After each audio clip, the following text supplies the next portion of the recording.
Hey guys, Professor Bill, Comic Book University and Silencer, issue number 2. This was such a great issue, man. So I'll get to the bad in a moment. I gotta just gush over the good. So Silencer, on her guest, she ain't playing around. She's got to sit there and try and protect Talia al Ghul, and all these bad guys are coming, and she's taking them out, taking them out, taking them out. There's this one dude. He's mostly tech. Only his blood. It's sentient blood is actually alive, and everything else is not. It's all cybernetic. So she's got to try and find a way to destroy this thing. Meanwhile, her silence shell, she's popping it up, dropping it, popping it up, dropping it, all that stuff. For the most part, it may seem like that's not such a big deal, but keeping innocents off the road, out of the way, it's very helpful. And if you look outside, you will see that there's a mess, saying in the middle of this suburban district, right in front of her house practically. But the trick is, if there's no sound to make you look out your window, it buys you a little time. So after she finally gets rid of all the bad guys, Talia al Ghul just up and bounces. She's gone.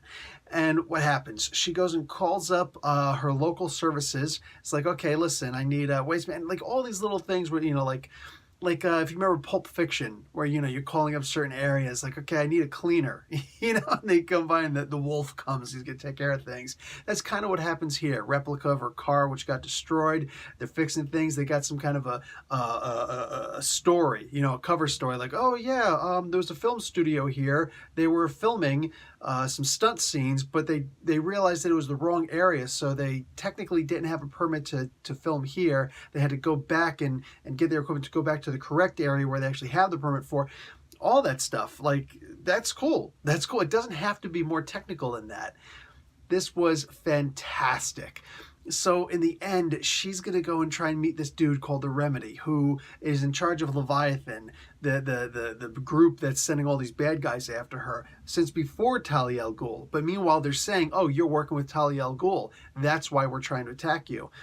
Now, all the rules of safe place and all that stuff they've just vanished, okay? With her being out of the business, she hasn't been paying attention to what's going on, and Leviathan has taken the top market. So, or at least that's what it seems now, until we find out, there's somebody else out there kicking some booty. So, wow, man, she goes to what's supposed to be neutral ground. Turns out the dude doesn't honor that stuff anymore. So under stealth, there's all these guys who were disguised, and they're like, we're gonna kill you now if you don't agree to help us find Talia al Ghul and help us kill her. And she's like, oh really? So just the ending, you know what? I'm not gonna fully give it away. It was cool. It was cool, man. This is just like out of Kill Bill or something to that effect. Fantastic. Mind you, that's not Kill Professor Bill. That's not how things work. Anyway, I loved this. I loved this. I'm giving this a B+. So if I loved it so much, how come it didn't quite reach the A? Well, here's the deal, okay? The art. Look, the art is good, okay? Or I should say good enough. You know what I'm saying? Like, it's good enough. It's the best work that John Romita Jr. has done in a long time. Look, I used to really love John Romita Jr., and I say this almost all the time, but John Romita Jr.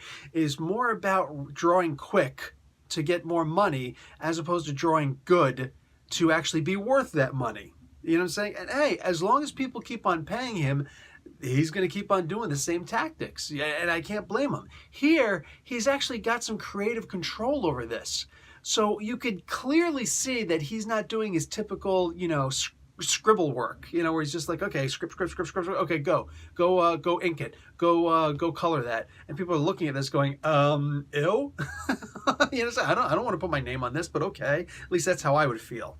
Sorry for the disrespect of professional courtesy, but seriously, so you could see that he's upped his game for this. But when push comes to shove, he's been working for the money, for the quick script so much, he forgot how to work off of his name. He forgot how to work off of the accolades that he deserves as having once been a good artist. I honestly feel as though this was something that he kind of put his heart into, but he just doesn't remember how to draw really well anymore. And that's a damn shame, but that's not my business. Anyway, real talk though, this was still really good. And the art was just good enough, but there were still things where it's like, dude, if only this were drawn better, man, this would sell so much better. Wow. Anyway, I love this. This is great. I know a lot of people aren't on this, and I feel bad for you, son. I got 99 problems, but a bad silencer issue 2 ain't one. Anyway, guys, I'll let it go at that. Professor Bill, Comic Book University. Class dismissed.